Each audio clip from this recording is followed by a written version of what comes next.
Assalamualaikum warahmatullahi wabarakatuh. Saya Entin Hartini, peserta PPG LPTK IAIN Cirebon, akan melaksanakan PPL dengan tema mengenal arti bersih dan sehat dengan tempat di SDN Sukaketi 2 Cihideng, Kecamatan Cisalak. Selamat menyaksikan. Assalamualaikum. Waalaikumsalam.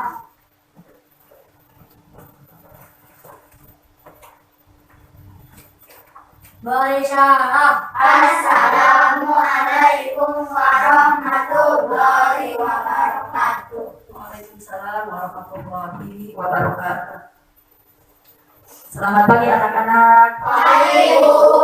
Gimana kabarnya? Baik. Alhamdulillah.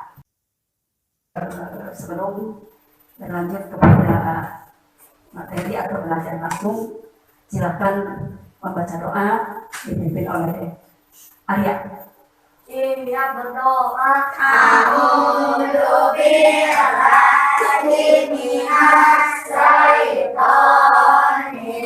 rajim. Bismillahirrahmanirrahim. Alhamdulillahi rabbil alamin. Ar-Rahmanir-Rahim. Maliki yaumiddin. Iyyaka na'budu wa iyyaka nasta'in. Ihdinas siratal mustaqim. Siratal ladzina an'amta 'alaihim ghairil maghdubi 'alaihim waladdallin. Shadaqallahul adzim. Baik anak-anak sekalian, terima kasih kalian sudah membaca doa dengan lancar, dan selanjutnya Ibu akan absen dulu ya. Perhatikan apabila Ibu absen untuk namanya, kalau perempuan mengucapkan hadir, kalau laki-laki hadir. Baik, Ibu mulai. Arya Hadir. April Azkia Atika Raina Faris Sri Bito Repi Putri Raina Rayaan. Ya, cukup. Terima kasih ya. Sebelum lanjut pada materi pokok, Ibu tanya dulu, belajar minggu lalu kita belajar tentang apa? Coba siapa yang ingat? Kamu soal melayati? Santun dan menghargai. Bagus, santun dan menghargai teman. Coba diantaranya contoh menghargai teman itu seperti apa? Coba. Saling tolong menolong. Bagus, saling tolong menolong. Siapa lagi yang bercontoh? Saling menghargai teman. Pintar, pintar, saling menghargai teman. Tepuk tangan coba. Coba kita tes dulu. Masih ingat tepuk anak soleh? Masih ingat tepuk anak soleh? Masih. Tepuk anak soleh. Aku anak soleh, rajin sholat dan mengaji. Orang tua dihormati, cinta Islam sampai mati. La ilaha illallah Muhammadur Rasulullah. Islam, yes. Terima kasih anak-anak semua. Kita sudah mengingat belajar minggu lalu, hasil dari belajar minggu lalu berarti kita membentuk menjadi anak soleh. Yang mudah-mudahan kita bisa, hasil belajar itu bisa mempraktekkan dan bisa betul-betul kita menjadi anak soleh, menjadi kebanggaan kedua orang tua. Baik anak-anak, sebelum dilanjut kepada materi, Ibu bacakan dulu kompetisi dasar 1.14 ya, menerapkan ketentuan syariat Islam dalam bersuci dari hadas kecil. Lalu 2.14 menunjukkan perilaku bersih sebagai implementasi dari pemahaman tata cara bersuci dari hadas kecil. Kemudian 3.14 memahami tata cara bersuci dari hadas kecil sesuai ketentuan syariat Islam. Kemudian yang terakhir 4.14 mempraktikkan tata cara bersuci dari hadas kecil sesuai ketentuan syariat Islam. Adapun tujuan pembelajarannya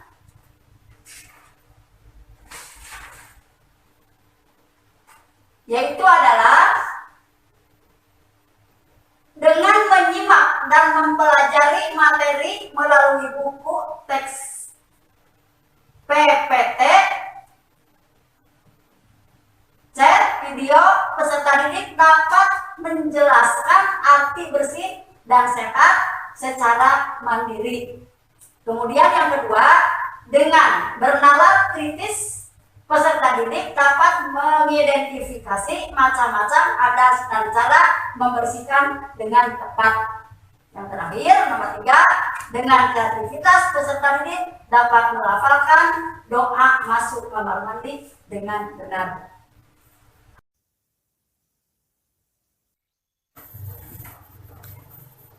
Ya, anak-anak sekalian, kita masih semangat belajar hari ini.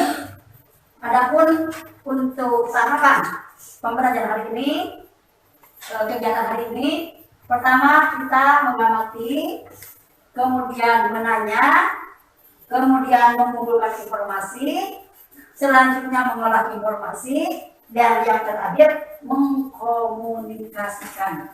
Paham? Paham. Baik anak-anak, kita lanjut saja kepada materi pokok, yaitu kita belajar tentang mengenal arti bersih dan sehat. Nah, sekarang Ibu akan pertanyakan video. Silahkan kalian lihat video tersebut, amati, simak. Nanti apabila ada yang tidak dapat dimengerti, boleh kalian tanyakan. 9, 8, 7, 6, 5, 4, 3, 2, 1, 0. Anak-anak, sebelum membahas materi, Ibu akan mengadakan tes terlebih dahulu. Yang bisa jawab, angkat tangannya ya. Pertanyaannya adalah, sebelum kita melaksanakan sholat, apa yang seharusnya kita lakukan? Ya, barusan kalian sudah mengamati video tersebut. Apa yang harus kita lakukan sebelum melaksanakan sholat? Yang kamu bertanya itu berwudu. Nah, berwudu adalah salah satu menghilangkan hadas kecil. Ya, maksudnya yang dikatakan berwudu untuk melaksanakan sholat tujuannya menghilangkan hadas kecil.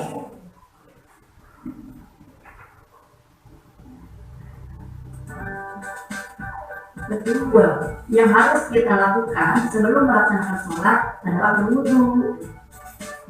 Mari kita lanjutkan kepada materi pokok ya, mengenal. Silakan kalian simak video tersebut. Gambar sedang apa ini? Itu Marina? Sedang mandi dan bersih dan sehat. Gambar sedang mandi dengan tujuan biar bersih dan sehat. Apa coba tujuan mandi selain daripada bersih dan sehat? Untuk badan supaya lebih segar, lebih nyaman, lebih kuat. Ya, terima kasih. Kita lanjut. Gambar ini, ya benar, ini adalah gambar orang yang sedang mandi. Mandi itu termasuk kepada menjaga kebersihan. Anak-anak, bersih artinya bebas dari kotoran, sedangkan suci artinya bebas dari najis. Najis adalah menjadikan terhalangnya seseorang untuk beribadah kepada Allah, seperti terkena jilatan anjing, darah, kotoran atau tinja, dan air seni atau urin. Barusan kalian telah mendengarkan, bahkan melihat dari video tersebut, ini tentang najis dan kotor. Ya. Ibu jelaskan pertama di sini gambar air urin. Ya. Air urin termasuk najis. Termasuk najis, sedangkan ini terbentuk tanah termasuk kotoran. Kemudian ini gambar tumpahan darah, baik misalkan kita kena luka atau karena kita ketumpahan darah orang lain, ini darah juga termasuk najis. Nah, kemudian ini jilatan anjing. Jilatan anjing juga termasuk najis. Beda najis dengan kotor. Kalau yang kotor, misalkan kenanya tanah, kena debu, belum tentu disebut najis, belum tentu najis. Sedangkan najis sudah jelas termasuk kotoran. Nah, kemudian daripada video tersebut, setelah kalian mendengar dengan baik, memperhatikan dan mengamati, ya barangkali sampai sini ada yang bertanya. Ya, muntah termasuk najis. Muntah termasuk najis tidak? Ini dulu, bersih artinya bebas dari kotoran kan? Bersih artinya bebas dari kotoran. Sedangkan suci artinya bebas dari najis. Nah, yang tadi pertanyaan oleh Hadia, muntah. Muntah tidak termasuk najis, tapi muntah termasuk kotoran. Walaupun muntah tidak termasuk najis, tapi apabila kita mau sholat, muntah harus dibersihkan. Langsung ke sana. Itu bersih dari hadas dan bersih dari najis. Hadas terbagi berbagian, yaitu hadas besar dan hadas kecil. Contoh hadas besar seperti mimpi basah bagi laki-laki, ada yang perempuan. Cara menghilangkan hadas besar adalah dengan mandi atau tayamum jika tidak ada air. Yang termasuk hadas kecil, buang air seni, buang air besar, buang angin yang menyebabkan batal wudu. Menghilangkannya dengan cara dicuci dengan air bersih, kemudian berbuka wudu. Nah, jadi bukan hanya melihat videonya saja, bukan menyimak sekaligus mendengarkan. Perhatikan apa yang ada dalam video. Tadi kan hadas terbagi dua, ada hadas kecil, ada hadas besar. Yang termasuk hadas kecil diantaranya buang air seni, kemudian kentut, kemudian BAB, itu termasuk hadas kecil. Kalau hadas besar, umpamanya bagi perempuan usia 9 tahun sudah mengeluarkan haid, bagi laki-laki sudah mimpi basah, itu termasuk hadas besar.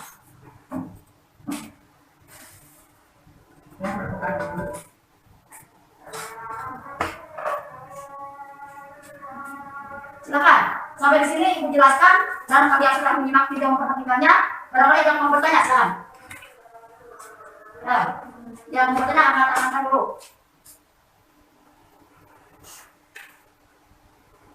Ayo siapa? Boleh, kalau kalian tidak ada yang bertanya, berarti kembali Ibu yang bertanya ya. Nah, tadi ada tumpahan darah, kemudian ada jilatan anjing. Coba, kalau dalam badan kita ada tumpahan darah, termasuk hadas besar, hadas kecil. Coba, bukan saya maksudnya. Kalau ada tumpahan darah termasuk kotoran atau najis? Najis. Kalau misalkan buang air seni atau BAB, hadas besar, hadas kecil. Hadas kecil. Coba berikan di antara kalian satu contoh hadas besar dan satu contoh hadas kecil. Silakan, siapa yang bisa? Contoh satu hadas besar dan satu hadas kecil. Ya. Kan barusan kita menyimak videonya, mendengarkan, bahkan perhatikan. Coba minta itu salah satu contoh, satu dari hadas besar dan satu dari hadas kecil. Silakan. Bu, ya. Hadas besar mimpi basah bagi laki-laki. Kalau hadas kecil buang air seni, kalau air besar buang angin. ya, tepuk tangan. Bagus, itu pertanyaannya. Jawabannya, kalau hadas besar mimpi basah bagi laki-laki sudah usia 9 tahun. Kalau hadas kecil seperti buang air seni, buang air besar dan lain sebagainya. Terima kasih. Ingat ya anak-anak, jika kita akan sholat, badan, pakaian, dan tempat harus bersih dari kotoran dan najis. Untuk membersihkan badan, bisa kita lakukan dengan cara mandi lalu berwudu. Untuk pakaian, kita harus memakai pakaian yang bersih dari kotoran dan najis. Sedangkan untuk tempat, jangan lupa dibersihkan terlebih dahulu, seperti dipel, disapu, agar terhindar dari najis. Nah, kalian sudah melihat, memperhatikan video ini ya, hal-hal yang harus bersih ketika kita akan melaksanakan sholat. Pertama, kita harus bersih badan, kemudian bersih pakaian, selanjutnya bersih tempat. Nah, seperti apa yang dikatakan cara membersihkan badan? Cara membersihkan badan, kita harus mandi dulu dengan bersih. Biasakan pakai sabun, harusnya mandi keramas, dari ujung rambut sampai kaki jadi bersih nanti semua. Nah, setelah mandi kita wudhu. Setelah kita betul-betul bersih, badan kita habis mandi, habis wudhu, perhatikan juga pakaian. Takut dipakai itu ada kotoran, walaupun kotoran tidak menghalangi untuk sholat, tetapi perasaan kita kurang sempurna apabila kita sholat memakai pakaian kotor. Maka usahakan apabila kita mau sholat, pakaian kita harus bersih, bersih dari kotoran, bersih juga dari najis. Nah, kita telah diperhatikan, badan sudah bersih, kemudian pakaian sudah bersih, berarti kita tinggal perhatikan tempat. Ya, tempat biasanya kita di masjid atau di musola menggunakan sajadah. Nah, misalkan kalau sajadah kita bawa dari rumah, dia turun di lantainya.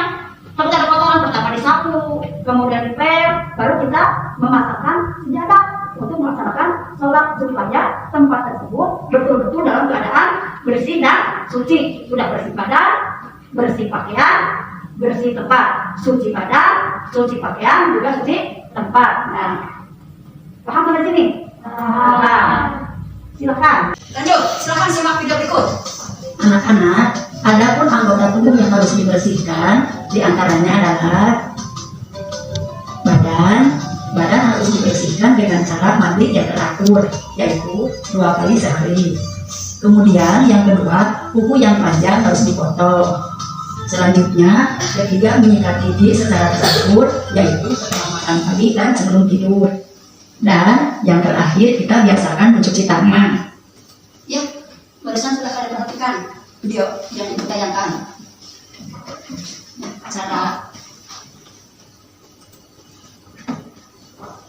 Cara bersihkan badan. Ya. Kita lanjut. Tidur. Ya. Dan barusan kita perhatikan ya, dapat memahami bagaimana cara bersihkan badan. Pertama, dengan mandi teratur. Mandi teratur kita biasanya berapa kali? 2 kali dalam sehari, pagi dan sore. Di badan kita ada kuku. Nah, ada kuku. Jangan sekali-kali kalian memanjangkan kuku. Sebab apa? Di kuku nanti akan banyak kotoran-kotoran yang hitam-hitam. Jelas kalau meninggalkan kotoran, kuku itu nanti akan timbul penyakit. Selain daripada tadi cuci tadi mandi teratur, kemudian gosok gigi, kemudian memanjangkan kuku, kita juga harus membiasakan cuci tangan. Apalagi sekarang dari pandemi dihapuskan, datang ke sekolah cuci tangan, datang ke rumah cuci tangan. Itu bukan hanya sekedar anjuran pemerintah, justru kita membiasakan untuk mencuci tangan. Datang dari lahir maka di rumah tutup pintu, assalamualaikum, masuk kamar mandi untuk mencuci tangan. Kenapa? Karena takut tadi belakang kita lapar, tiba-tiba di meja makan ada makanan, kita begitu santap. Jelas kalau tangannya kotor akan menimbulkan penyakit. Biasakan kita mencuci tangan. Sebelumnya ibu akan memberikan kelompok masing-masing ya. Nanti akan dibagi tugas. Ini buat 3 kelompok. Ya, buat 3 kelompok. Kelompok pertama. Nah, silakan untuk masing-masing ketua kelompok untuk mengambil tugas ke depan. Ya, Arya.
Alhamdulillah pelajaran kita sudah kalian sudah pada hafal ya, dari mulai mengingat pelajaran yang ke belakang, kemudian barusan membaca doa. Coba ulangi untuk bacaan doanya supaya nanti tidak lupa, kemudian bisa dipakai di rumah. Silakan baca doa masuk kamar mandi dengan artinya.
Kalian pasti hafal dan nanti harus dipraktekkan di rumah masing-masing ya. Kemudian sekarang kita ambil kesimpulan daripada pembelajaran hari ini. Bersih itu sehat ya. Nah, mengambil kesimpulan dari belajar tadi, kita bisa menyimpulkan bebas kotoran. Apa keluar dari kotoran maksudnya? Bersih dan suci. Bersih belum tentu suci. Sedangkan suci tentu akan bersih. Nah, jadi bebas dari kotoran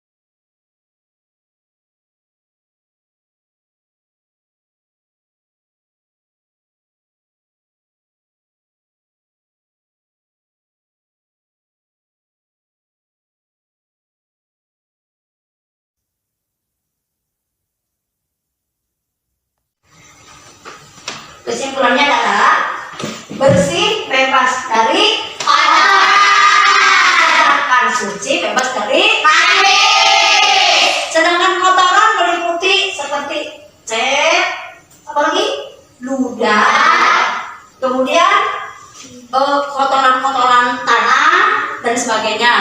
Selanjutnya sedangkan yang termasuk najis ya gabung kelihatan anjing, darah, tinja, air kecil misalkan. Sebelum lanjut kepada tugas, nanti ibu memberikan tugas. Tapi sebelumnya biar kita lebih semangat, ya. Nanti kalau benar-benar belum siap, matang, maka sekarang silakan berdiri untuk melaksanakan tepuk punduk. Jangan berdiri semua. Masih ingat tidak? Masih bagus. Makan tepuk punduk.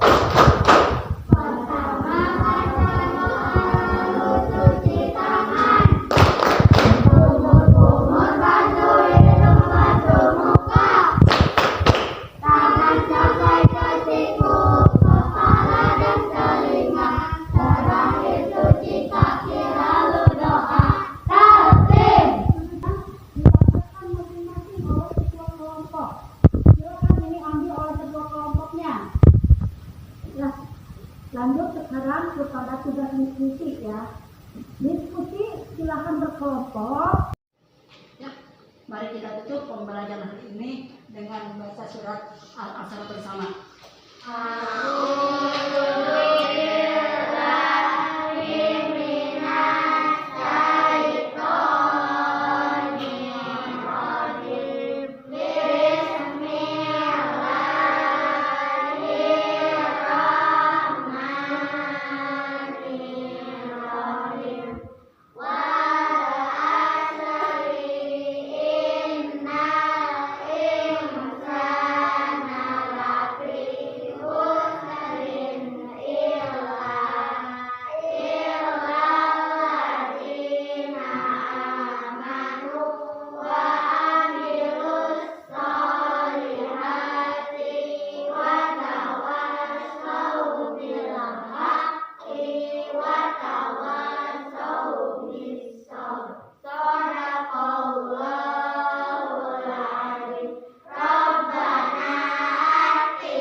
Sekian dan terima kasih. Mohon maaf apabila ada kesalahan, dan juga saya ucapkan banyak terima kasih kepada yang telah menyaksikan. Wassalamualaikum warahmatullahi wabarakatuh.